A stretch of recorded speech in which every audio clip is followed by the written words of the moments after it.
This is because the one who makes people holy and the people who are being made holy all come from one source. Admittedly, I'm taking this a bit out of context, which I hope you'll forgive me for. So I want to at least name that ahead of time. But in its context, this is referring to why it is that Jesus is comfortable talking about us as brothers and sisters. You see, God creates us. In this roundabout way, God is at work creating us, certainly through others, right? But God didn't just create us, past tense. God is still creating us. Creating us. God is still working at us. And the way in which God does that is God continues to shape us, to mold us, to make us more and more in the image of God. Now, that doesn't mean that God looks like me, or God looks like you, or that God looks like some sort of Picasso put-togetherness of all of us.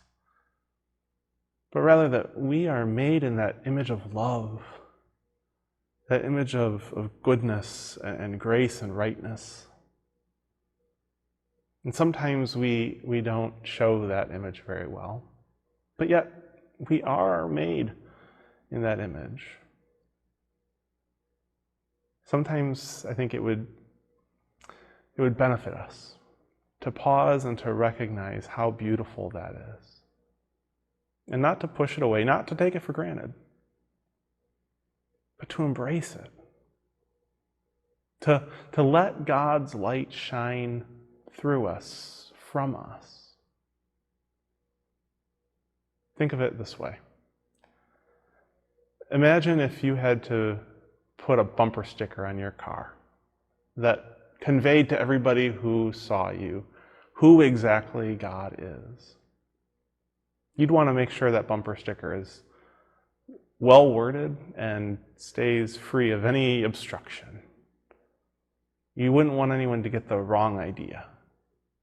You wouldn't want anyone to not be able to read it or see it. What if we did the same thing with our lives, with ourselves? What if we lived out that image of God within us so that others could see it and see God for who God really is? We are made of the same God as one another. We are made in the image of God. May we reflect it. Amen.